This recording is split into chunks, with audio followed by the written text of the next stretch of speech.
The air in the courtroom that morning was so thick you could hear every breath. Every gaze fixed on a long table, where a man was signing the paper that would decide his fate. Ethan Cole, a successful businessman, gray suit pressed to perfection, confidence on his face.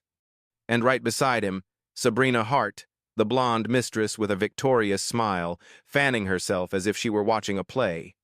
At the other end of the table, Ava Johnson sat quietly. She didn't say a word, didn't shed a tear, didn't even frown. Only calm eyes, waiting for something deeper to unfold. When Ethan's pen touched the paper, Sabrina leaned close to his ear and whispered loud enough for the room to hear. "Finally, you're free from that burden." A few people chuckled softly. No one noticed that, in that instant, something in the air began to shift. Judge Morales lifted his glasses and flipped a page in the file.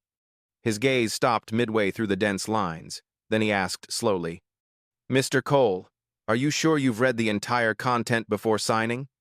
Ethan laughed. "Of course, Your Honor. It's just a formality." The judge set down his pen, his voice steady and deep. "Then perhaps you should reread it, because according to this version, you've just agreed to transfer 80% of your assets to your wife, along with lifetime support."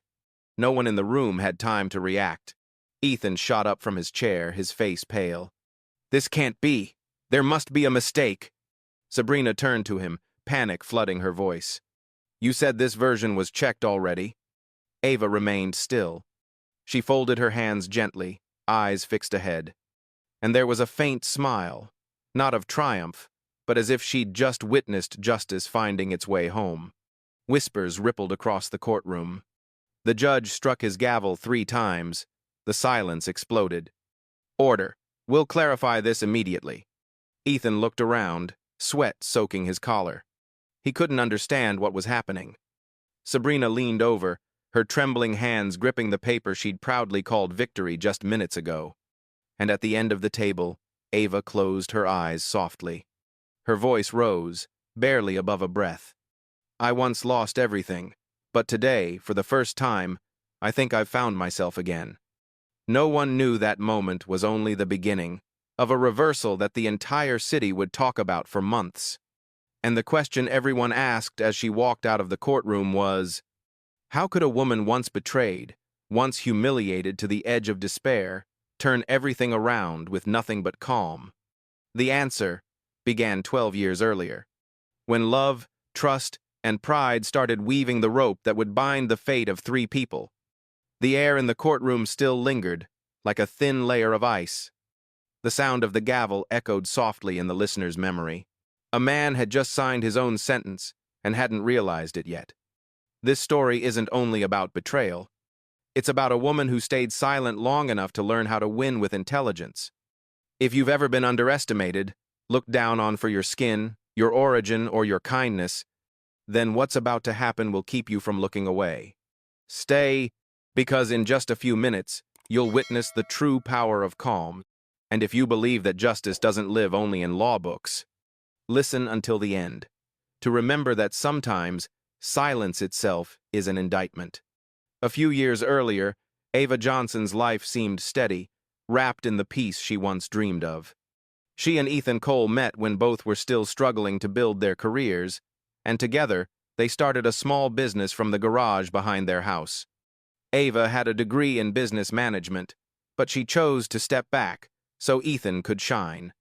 She managed the books, kept every receipt, balanced every dollar, while he dreamed of something bigger.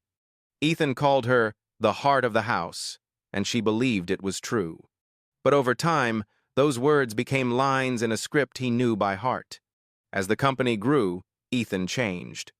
The late nights with instant noodles disappeared, replaced by parties Ava was rarely invited to. He said it was business, important partners. But slowly, she realized he wanted her to stay behind, where the lights didn't reach. Then Sabrina Hart appeared. A new secretary, blonde hair gleaming, voice soft as honey, eyes sharp as blades. From the first meeting, Ava felt something was wrong. Sabrina smiled at her, but that smile lacked respect. Time passed, and Sabrina became indispensable to Ethan's work. She appeared in company photos, at dinner meetings, Even in the stories Ethan told about success, Ava stayed silent, trying to believe in the man who had once weathered every storm with her. Then one night, Ethan came home late, his shirt faintly scented with a perfume she didn't own. Ava asked, and he only laughed. "You're imagining things." But his eyes drifted away, afraid to meet hers. Betrayal never begins like a thunderclap. It begins with distance, and slowly becomes a habit. From then on, Ava learned to read the smallest details. Messages deleted too quickly. Restaurant receipts, with no names, and pitying glances from friends who used to know better. She understood something had broken, but instead of crying, she chose silence. Because tears can't save the truth, only evidence can. At company events, Sabrina began dropping hints in public. "Oh, Ava, you're probably not used to wines like these, are you?" Laughter followed. Ethan only smiled and looked away. Ava swallowed the heat like molten iron, but kept her composure. She didn't know which hurt more, being betrayed, or watching the man she loved stand with someone else. Then came the company's anniversary celebration. Sabrina took the microphone. "I want to thank Ethan, a man of vision and compassion. It's inspiring how he can cross social boundaries to love and trust so deeply." The hall went silent. A few chuckles slipped through. And Ava knew she was the social boundary Sabrina was mocking. That night, in the car, she asked her husband, "Did you hear what she said?" Ethan's voice was cold. "You're overreacting." Sabrina was just joking. "Joking?" Ava stared at him. "You call public humiliation a joke?" "You're jealous, Ava. That's your problem." In that moment, she realized their love had died long ago. But the slowest thing to die is trust. After that night, Ethan was home less and less. He said he was traveling for work, yet Sabrina appeared in every vacation photo Ava stumbled upon online. The bracelets, the earrings, she recognized them. They were gifts Ethan once promised to save for her someday. Ava sat in her small room, her fingers resting on a cold cup of tea. She wasn't angry anymore, just clear. The man who once held her hand and said forever now held someone else's hand to keep performing the same play. But they didn't know. The woman they underestimated had learned to stay silent, not to suffer, but to prepare. She began keeping everything: receipts, messages, screenshots, tiny fragments slowly forming a complete picture. Ethan and Sabrina thought they were living in victory, but they didn't know. The woman they dismissed was quietly rewriting the ending. One night, as the light outside filtered through the curtains, Ava looked into the mirror. The face staring back was no longer that of a betrayed woman, but of someone ready to reclaim justice. She whispered, a promise to herself. "It's time. Let them fall by their own game." After Ethan began openly bringing Sabrina to events, everything started to change, slowly but cruelly. No one called Ava the director's wife anymore. They just said, "the ex who hasn't signed yet." Sabrina knew exactly how to hurt without saying a single harsh word. She didn't hit, didn't shout. She simply erased Ava from every frame, every list, every invitation. Every connection Ava had built, every position she once held, was replaced by the counterfeit smile of the newcomer. At the company, the old photos vanished from the lobby. The plaques honoring her contributions were taken down, replaced by glossy posters of Ethan and Sabrina in new success campaigns. People called it rebranding, but Ava knew it was an erasure campaign. One evening, she went to the company with an old invitation in hand. The guard hesitated, then spoke softly. "I'm sorry, your name isn't on the guest list." She smiled, nodded. The words were light as air, but inside her, they fell like stone. On social media, Sabrina began posting photos beside Ethan. Under chandeliers and champagne light, they raised their glasses, laughing as if the past had never existed. The caption read, "Finally, he's where he truly belongs." Hundreds of congratulatory comments. Even a few familiar faces appeared among them. In the neighborhood, neighbors looked at her differently. Not with pity, but avoidance. as if her failure were something contagious. She walked past the whispers, hearing her name murmured between the clinking of dishes. At the school where she worked, rumors began to spread. Some said she'd only been favored because her husband was successful. When news of the divorce broke, the tone changed. So she really was living off him. Sabrina didn't need to appear at the school. Her fingerprints were already everywhere. An email arrived from the board, announcing a potential collaboration with Ethan's company. And the company representative for the meeting was Sabrina Hart. That day, Ava sat in the frozen meeting room. Sabrina entered in a pure white dress, her smile sweet enough to suffocate. "I have no doubt about Miss Johnson's capability," she said, her voice dripping honey. "But perhaps the school should consider working with professionals who have more international experience." Her tone pierced through the polite surface like a needle. The board members nodded. No one objected. Ava stayed silent, her hands clenched beneath the table. When the meeting ended, Ethan walked up to her, whispering, "She's right, Ava. Don't take it personally. She's only trying to help." Ava gave a faint smile. "Help who, Ethan? Help you erase me from your life?" He avoided her eyes. "You're making things harder for yourself." That night, Ava stood before the mirror and saw a woman she barely recognized. Tired eyes, but still shining. She touched her face and whispered, "No one can erase you, if you still remember who you are." From that day, she began to change. No more tears. No more seeking answers in false apologies. She turned to silence. But this time, a silence with purpose. Every time Sabrina posted photos flaunting jewelry or trips, Ava saved them. Every receipt Ethan left behind, she photographed. Every message, every lie, she kept. Not for revenge, but so justice would no longer feel distant. Those who once laughed at her would soon learn that patience, too, is a weapon. And when a woman hurts deeply enough to become clear, she is no longer a victim. She becomes the author of the ending. One morning, when she opened her front door, Ava found a small envelope in her mailbox. No name, no note, just the words, "For Mrs. Johnson." Inside was a photo of Ethan and Sabrina in a luxury restaurant. The date on the receipt matched the night he'd said he was meeting a client. Ava smiled softly. "No pain left. Only certainty," she whispered. "Thank you for leaving your own trail." From that moment, every humiliation condensed into something else. Focus. Calm. A strength the arrogant will never understand. She knew it was time to stop hiding in the dark, because everything Sabrina tried to erase, Ava would use to redefine her name. And the next time they stood in public together, it wouldn't be to humiliate her. It would be to watch them collapse under the light of truth. One late afternoon, light rain fell, as if even the sky had grown tired of witnessing it all. Ava sat in her car, staring through the blurred glass, watching Ethan and Sabrina step out of the law office. They laughed, hand in hand, as if nothing in the world needed hiding anymore. She didn't cry. Instead, a cold emptiness spread slowly through her chest. An emptiness wide enough to swallow every sweet memory that ever was. A few days later, Ethan came to the school where she worked. Not to apologize, but to end things completely. "Ava, maybe you should resign." She looked up, calm. "Why?" "Our situation has gone public. It's not good for the company's image, or for you."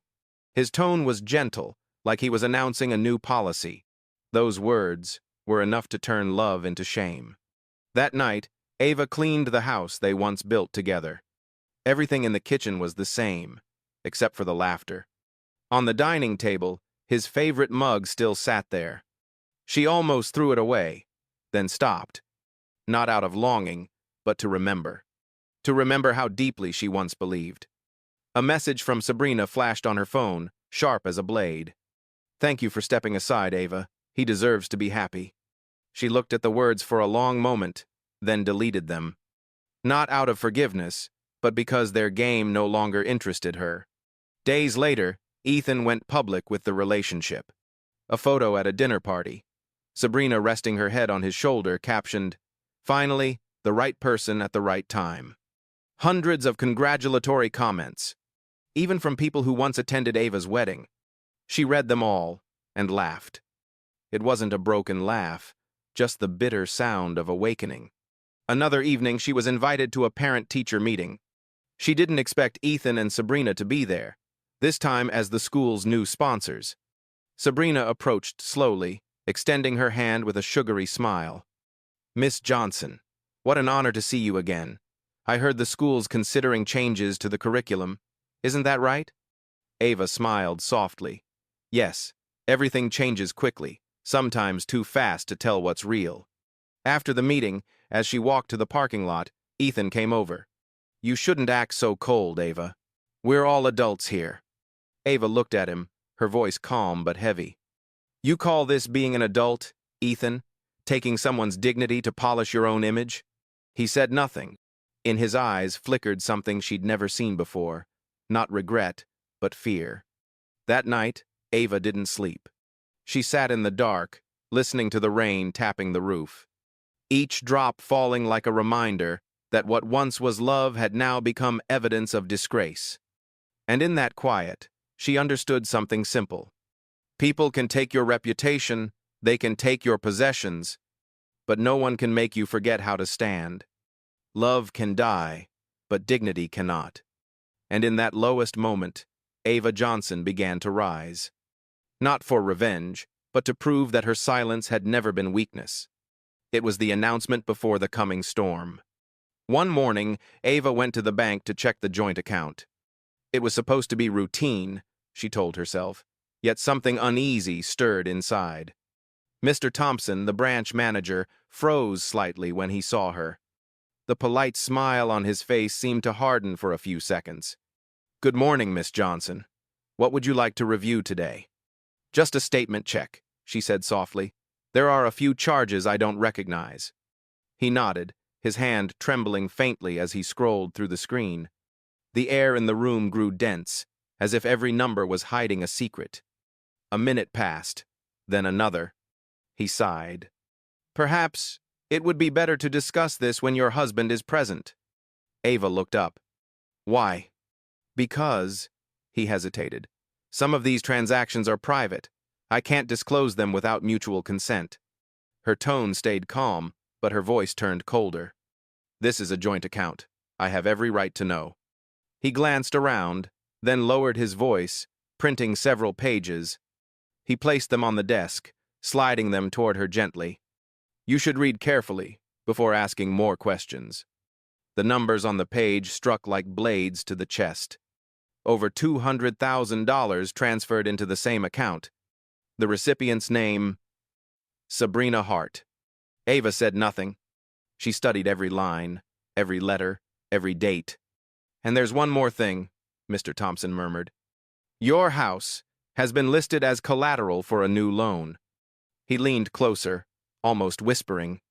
"Your husband came in last week. He said you agreed to transfer all assets to his name after the divorce." The entire room went silent. Ava heard the sound of a pen falling and the rhythm of her own heartbeat. Not from pain, but from clarity. She understood. This was no longer betrayal. It was premeditated fraud. She stood, looking straight at Mr. Thompson. "Thank you. I'll need copies of all these transactions." He nodded, handing her the trembling stack of papers. Before she left, he spoke quietly. "Miss Johnson, you're one of the strongest women I've met. But be careful. People do reckless things when they know the truth is closing in." Ava smiled faintly, her calm almost unsettling. "Thank you. I know exactly what I'm doing." Stepping out of the bank, she looked up at the gray sky. A chill ran down her spine, yet inside, everything was crystal clear. Every trace had surfaced. Every receipt, every transfer, every lie. She opened her phone, scrolling through Sabrina's profile. At the top was a new photo. Champagne glass, luxury restaurant. The caption, "Finally living the life I deserve." Ava smiled. She took a screenshot and saved it. Every picture, every word, every boast, now counted as evidence. That evening, Ethan called. I'm in Boston. The meeting went great. Don't worry, okay? Ava replied softly. You should rest early. You sound tired. Silence on the other end. He thought she still believed him.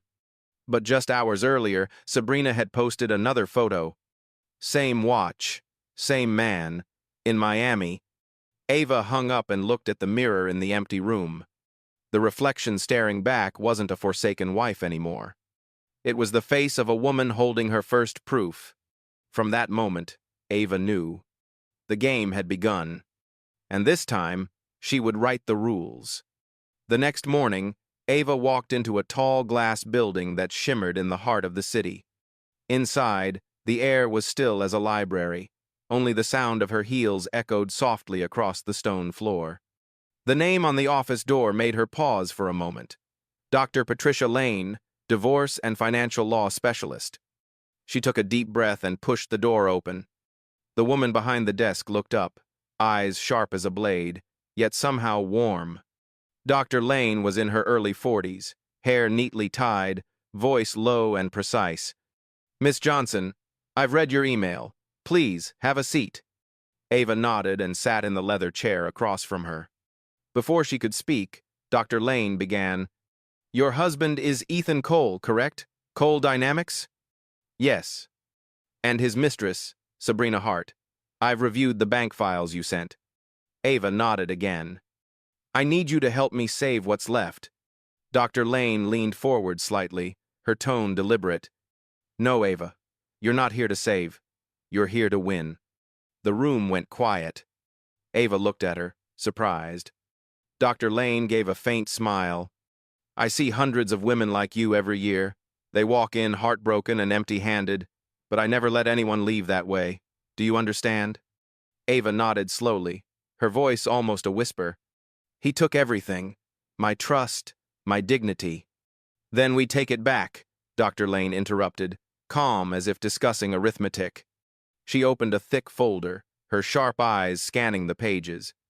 We have 3 advantages. 1, the illegal wire transfers.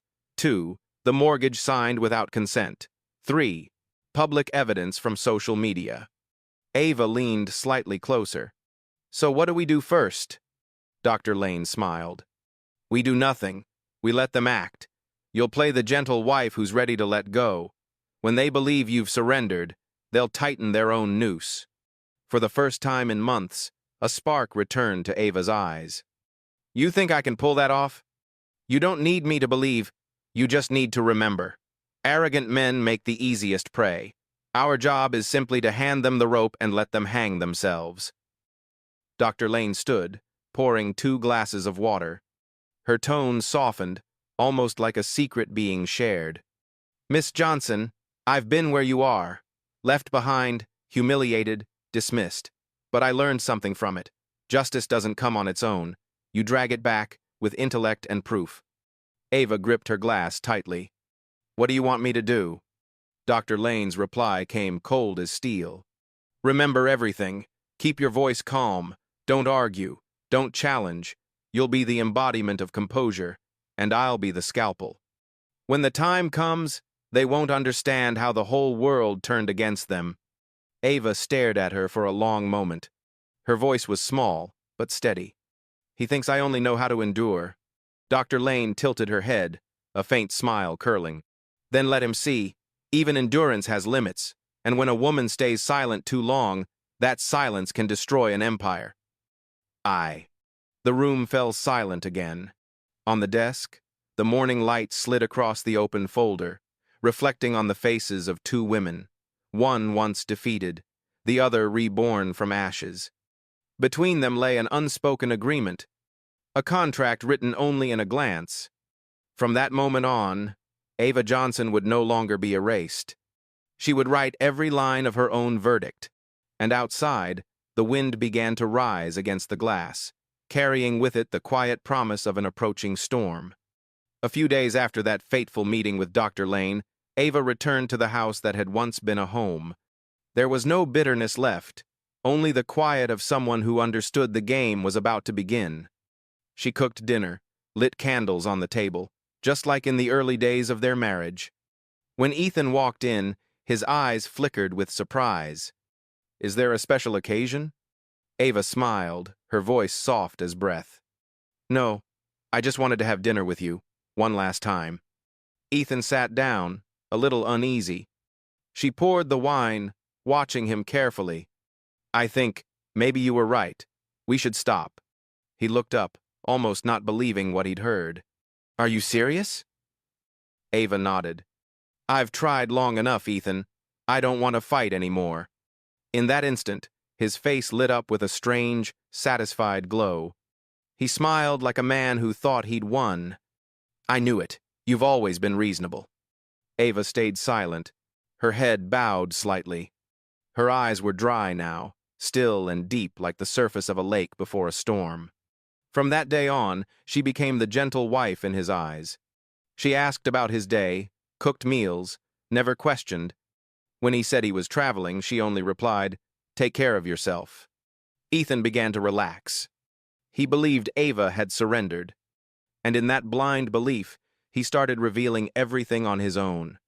One evening, while he sat on the sofa scrolling through his phone, Ava handed him a cup of tea. "You look tired." "Not at all," he said with a grin. "Works better than ever. Sabrina really helps me move forward." Ava nodded. "She's smart. I'm sure she makes you feel where you belong." He looked at her, confused for a moment. "You're not angry?" "No, I just feel relieved. Finally, everyone's where they want to be." Ethan leaned back and sighed in relief. He thought the battle was over. He thought Ava was weak, compliant, harmless. But at that very moment, she was memorizing every word he said, every slip, every piece of evidence he exposed himself. Dr. Lane called her once a week, her voice steady and measured, like the ticking of a clock. "They're relaxing now, aren't they?" Ava answered softly. "Yes, he's starting to talk more, a lot more." "Good. Let him think he's won. The gentler you act, the more careless he becomes. That's when he'll record his own crimes." A few weeks later, Ethan invited Ava to dinner, at the same restaurant he once took Sabrina to. A late display of arrogance, as if he wanted to prove that everything was fine. Under the warm, golden light, he spoke cheerfully. "I think we can settle this in a civilized way. I'll leave you a small portion, enough for you to be comfortable." Ava smiled faintly. "I trust you." He didn't realize those 3 words were the blade she had just pressed a little deeper. When they left the restaurant, he took her hand, a symbolic gesture. "Thank you, Ava. I've always respected you, truly." She smiled. "I know. I just want you to be happy."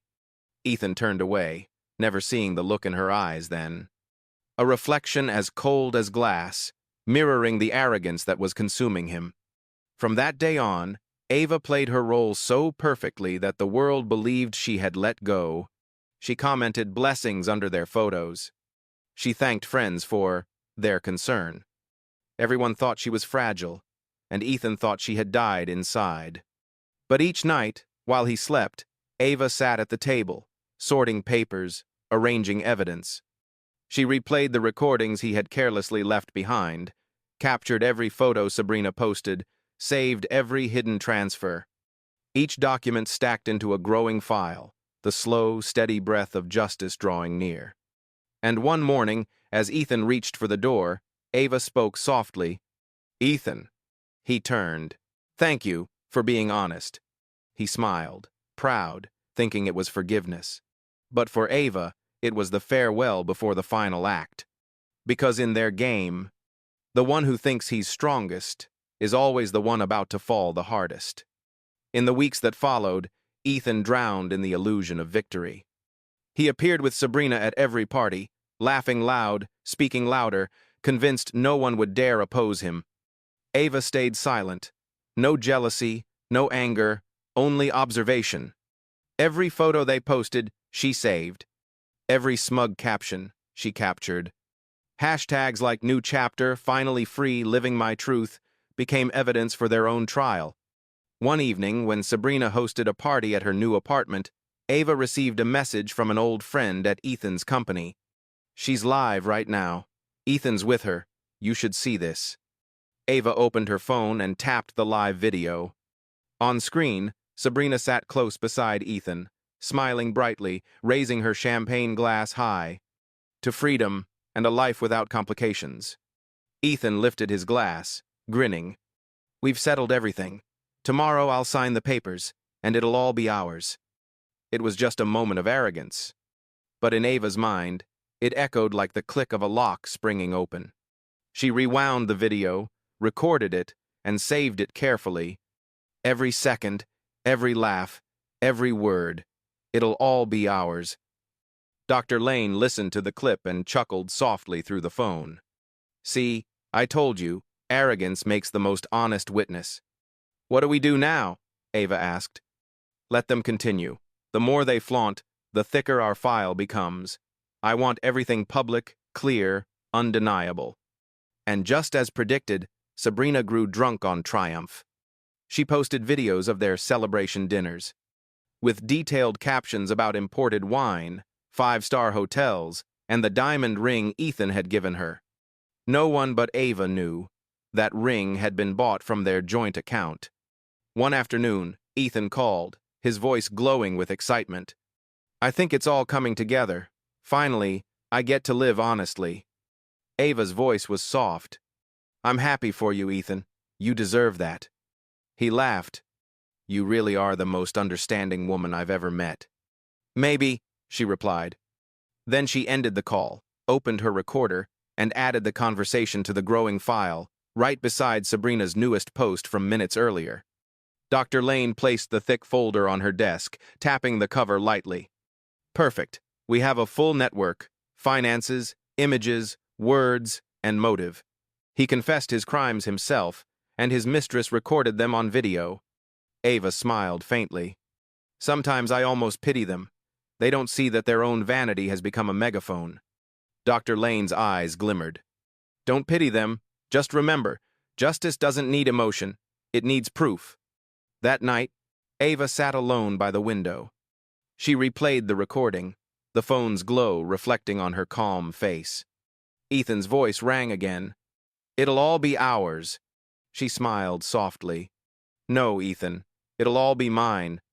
A few days later, Sabrina posted another video. A glittering evening, candles, red wine, laughter. In the clip, Ethan's voice was clear. Tomorrow I'll sign. After that, no one can touch us. Sabrina leaned in and kissed him for the camera. Ava paused the frame and captured it. One kiss, one confession. Dr. Lane received the file, opened it, and said quietly, The time has ripened.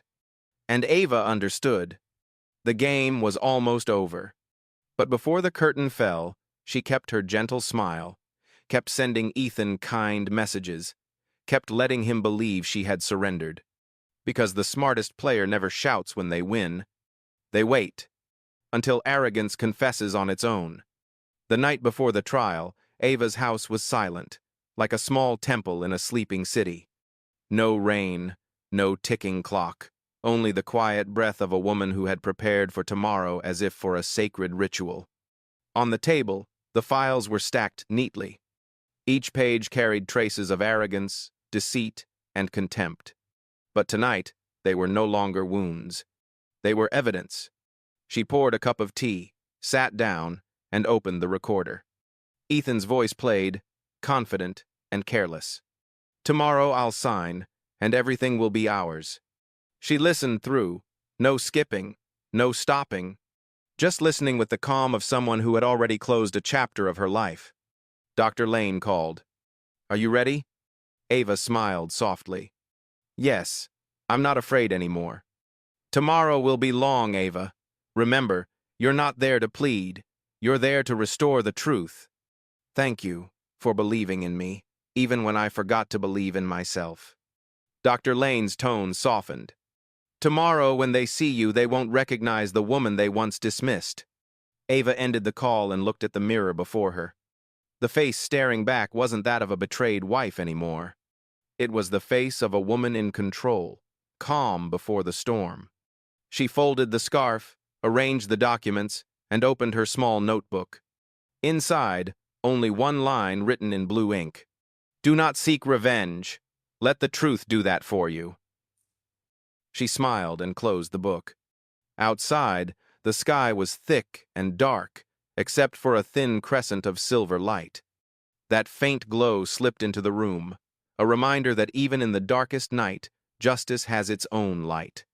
Ava closed the window, turned off the lamp, and walked to her bed.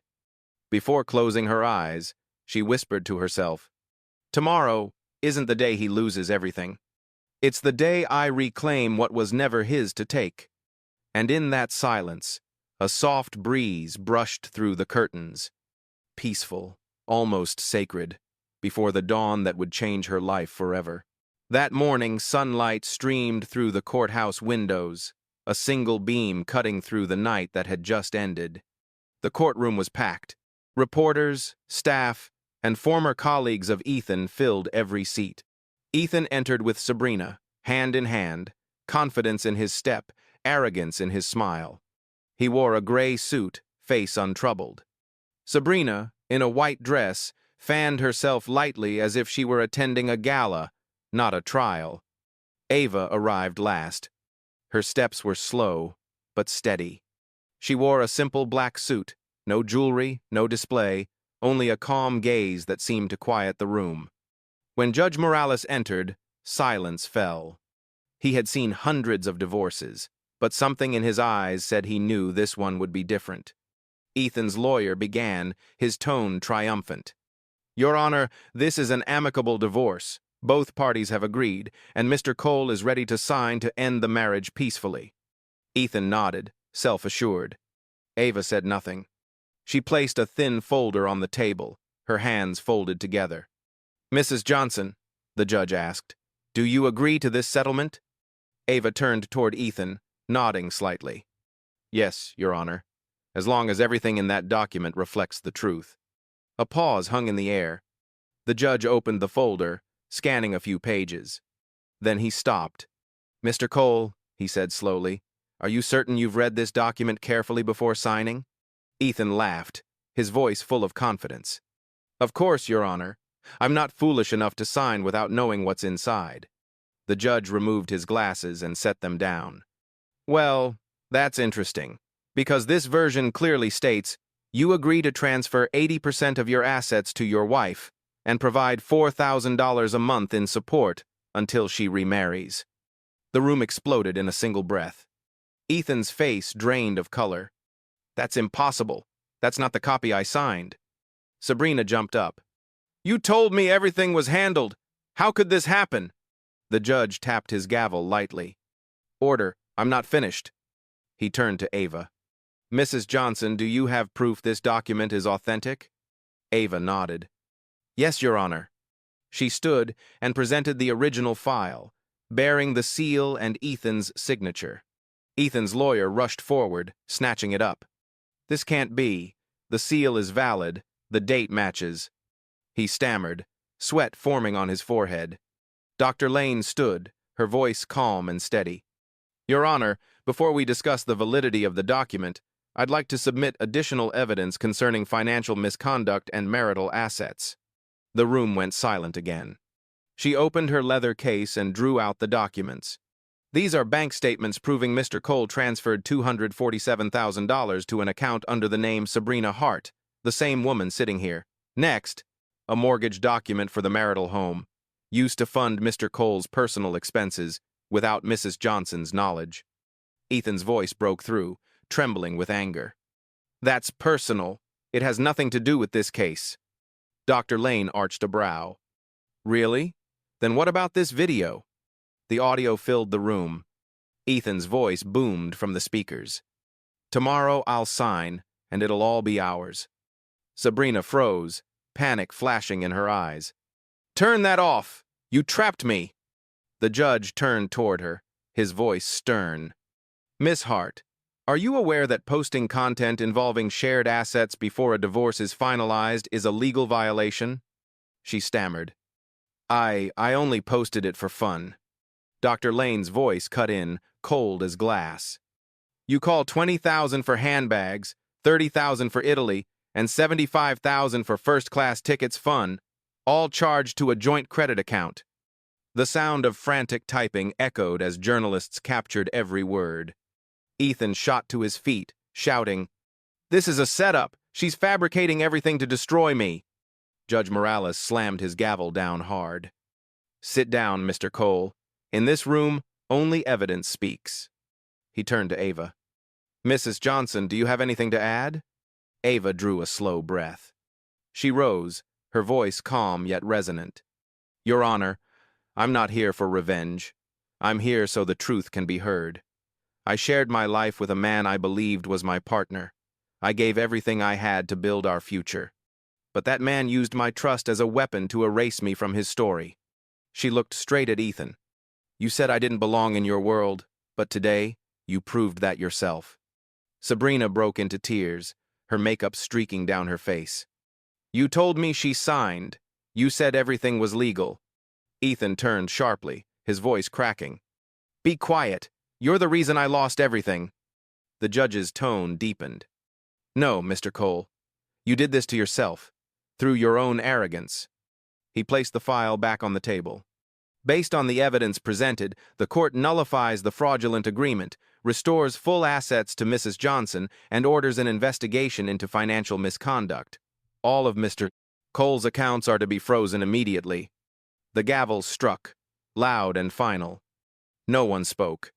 Sabrina collapsed into her chair, hands covering her face. Ethan stood frozen, like a man waking from a long delusion. Ava gathered her documents and bowed slightly to the judge.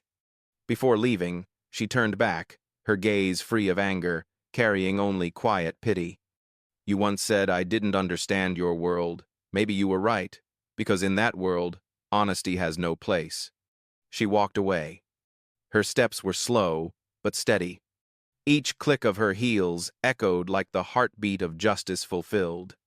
When the doors closed behind her, Judge Morales exhaled softly. He looked down at the verdict and murmured to his clerk, "Sometimes, justice doesn't need to shout.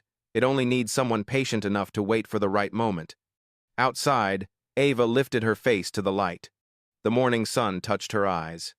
The storm had passed, and in that silence, she knew truth had finally found its voice. The courtroom doors closed behind Ava, and the world outside fell into a strange, peaceful quiet. No one followed. No one called her name. Only the echo of her heels, blending with a breath of wind that felt like the last sigh of winter. Dr. Lane walked beside her, a faint smile resting at the corner of her lips. "You did it, Ava." Ava looked straight ahead.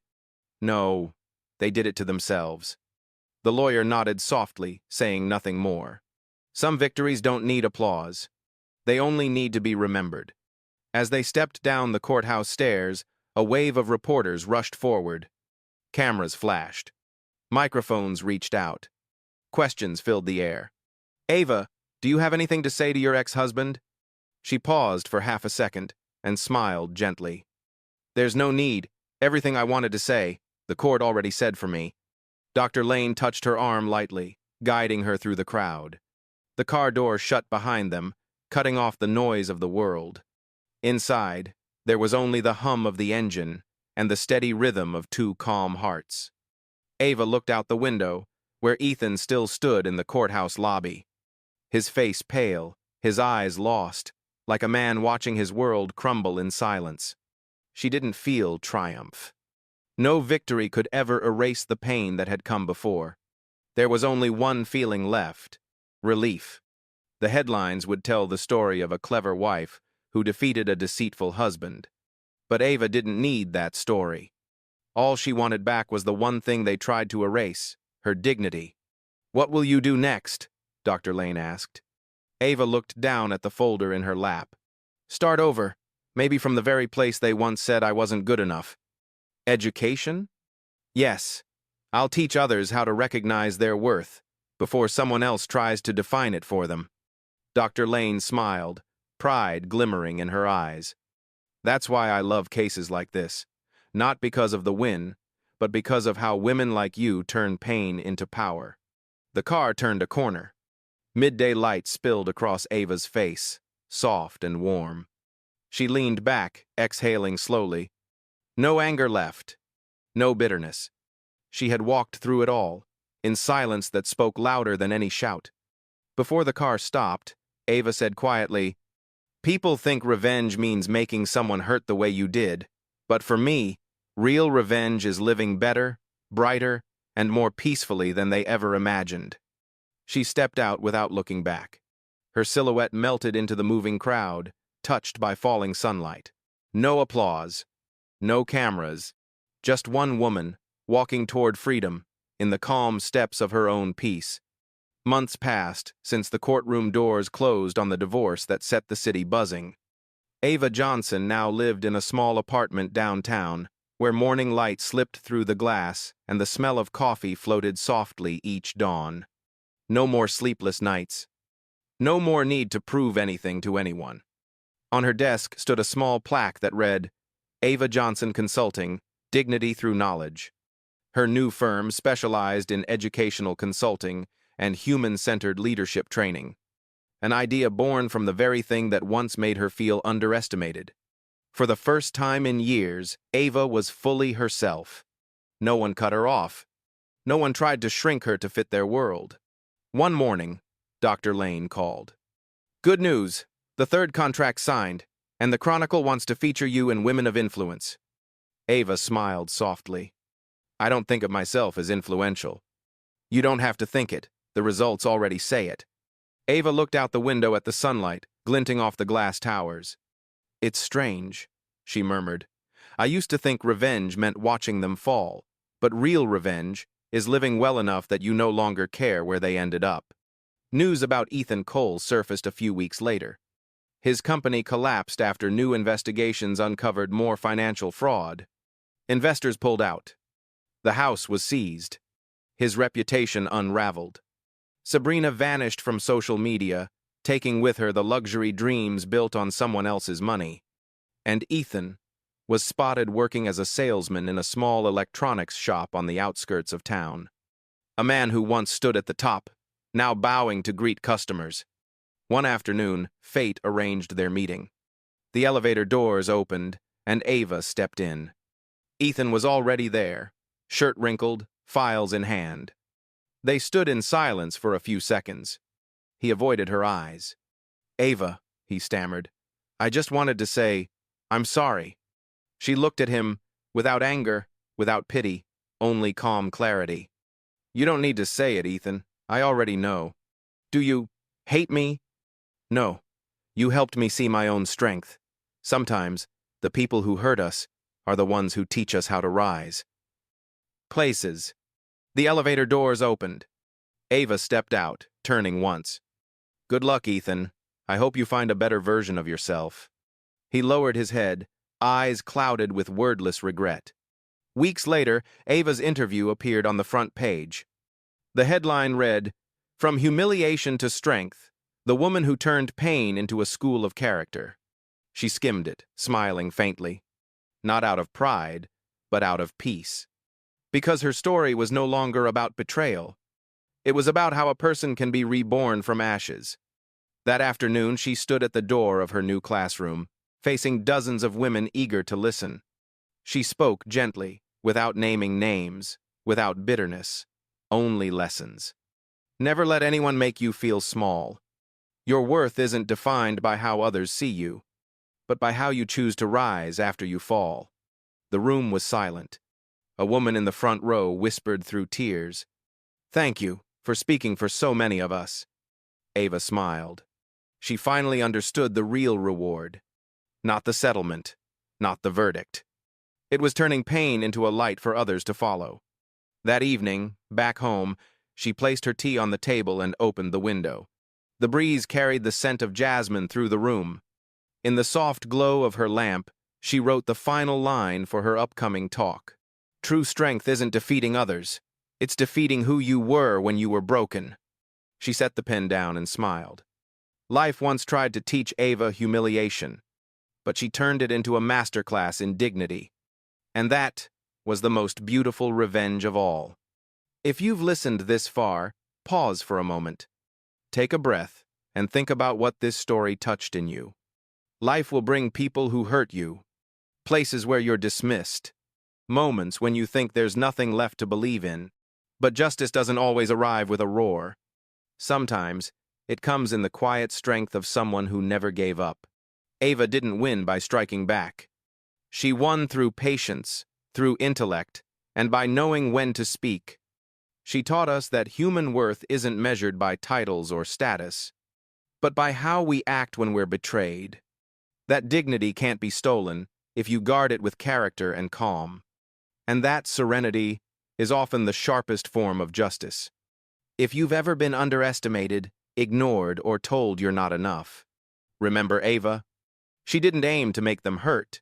She became the proof that intellect, grace, and composure can make the world stop and look again. If her story helped you believe again in quiet strength, leave a comment, a like, or share this with someone who needs it. Because sometimes, a single story can help someone find their faith again. And don't forget to subscribe so you won't miss the next stories of justice, compassion, and the quiet power of those who rise instead of break. Be the voice of dignity. Be that voice.